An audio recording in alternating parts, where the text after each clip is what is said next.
we are going to be proving that triangles are congruent.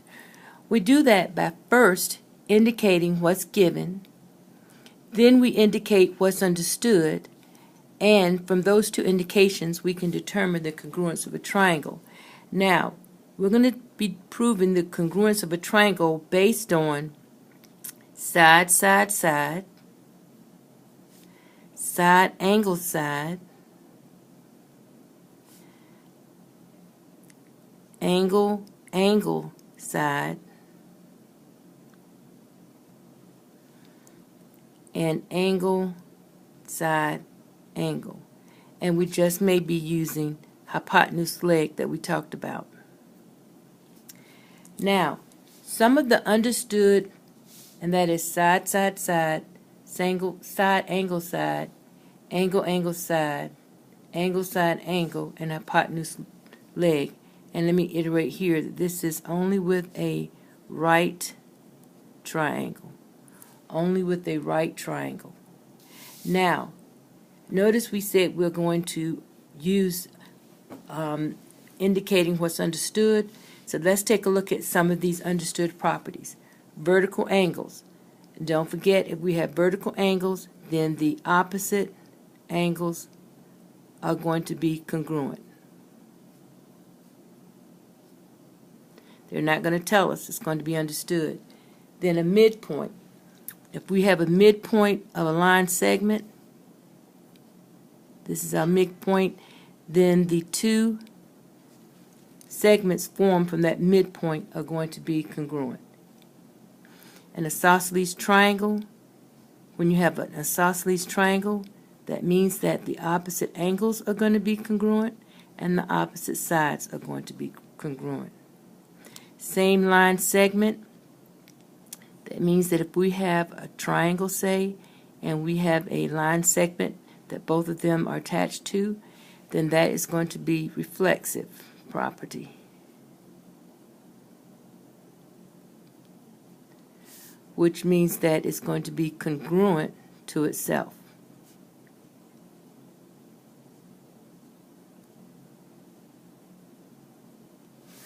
Reflexive, and it's going to be congruent to itself. And let's not forget that right angles are always going to be congruent. Not right triangles, but the right angles are going to be congruent. All right, let's take a look at example 1. Now, you can see they have given us certain information. So let's write what's given first. First, AC is going to be congruent to EC.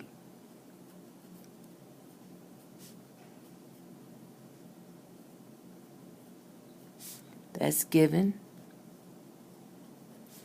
All right, then we have DC is congruent to BC because they have two tick marks. Our first one had one tick mark, so that told us that they were congruent. And our next one has two tick marks that tells us that these two line segments are congruent. So I'm going to write DC is congruent to BC, and that's also given. All right, now those are the only two things that they give us, these congruent line segments. So we have to look at what's understood. And the first one that we see up here are vertical angles. And notice that we have vertical angles. So that means that these angles are going to be congruent. So I'm going to write that as number 3. The angle ACB is congruent to angle ECD.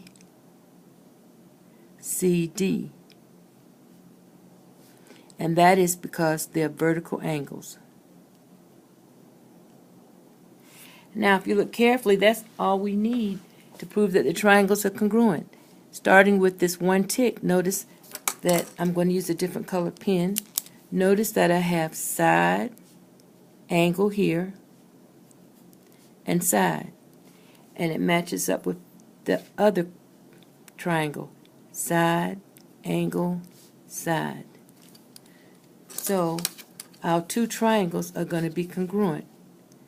That means that triangle ACB is going to be congruent to triangle ECD because of side, angle, side. All right, let's look at another one.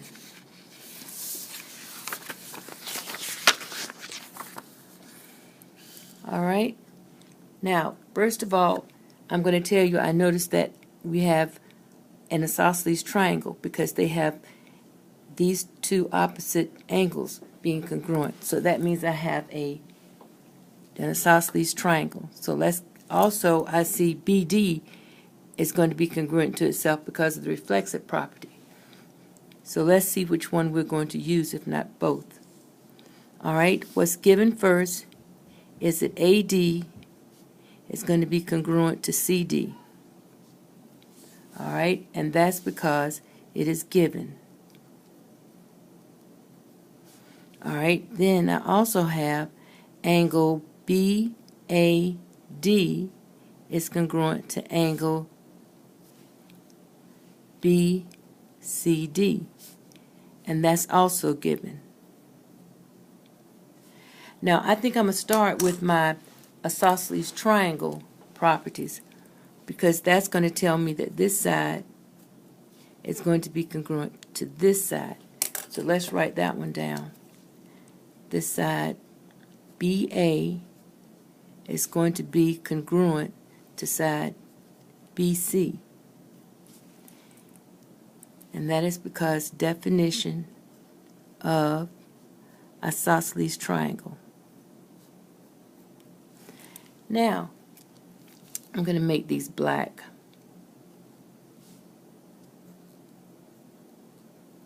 Now, let's take a look and see what we have. On this side, we have side, angle, side. And starting with the two tick marks, on this side I have side, angle, side. So that tells me that these two triangles are congruent. It tells me that triangle BAD is congruent to triangle BCD, and that's because of side, angle, side. All right, let's take a look at example 3. All right, we're going to write what's given first. Why don't we label these as A, B, C, and D. All right, let's start with our tick marks here. We're going to have AD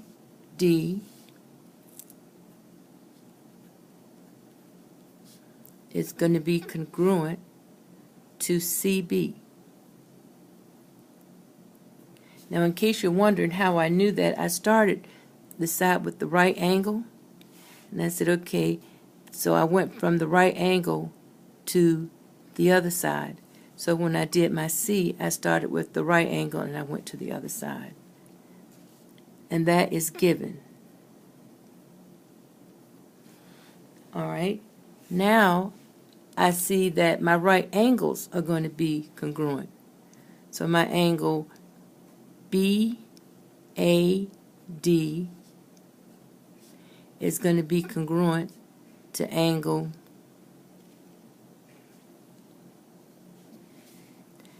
DCB, and that's also given.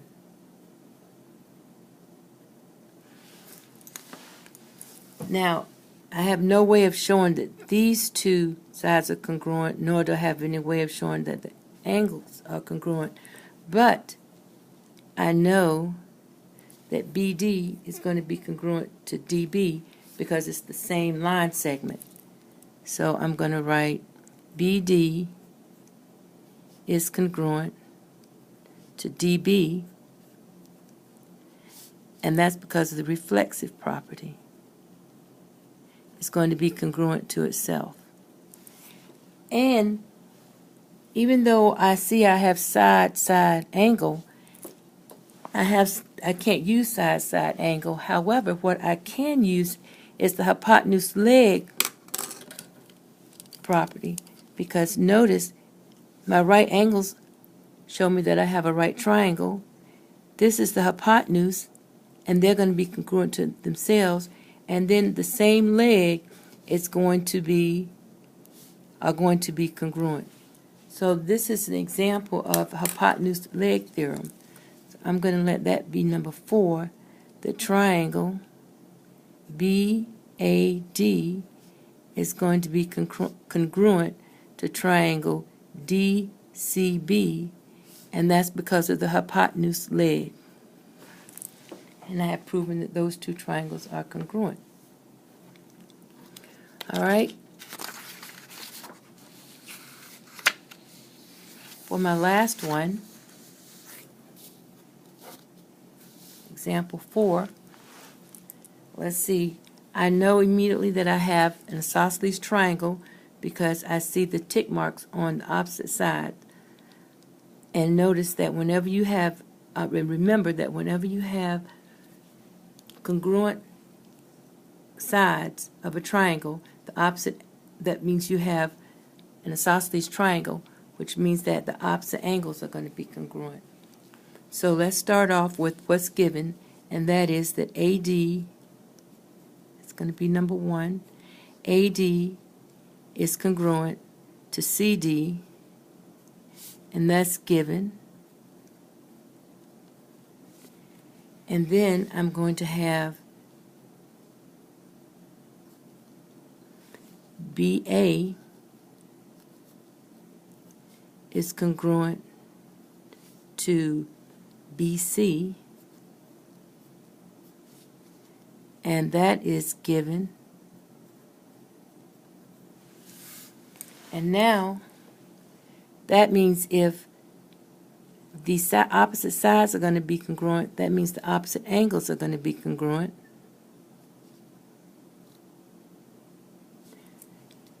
So angle BAD is going to be congruent to angle BCD, and that is from the definition of isosceles triangle.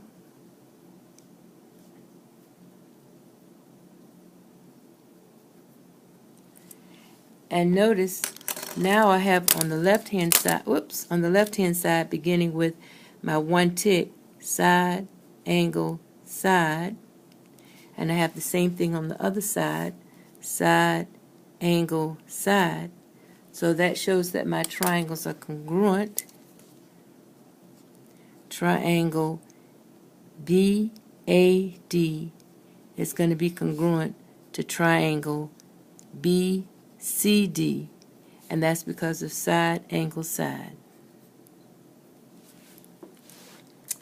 And so we have used what we knew, what was given, and what was understood in order to prove that these triangles are congruent. And that's what you want to do when you're proving congruent triangles.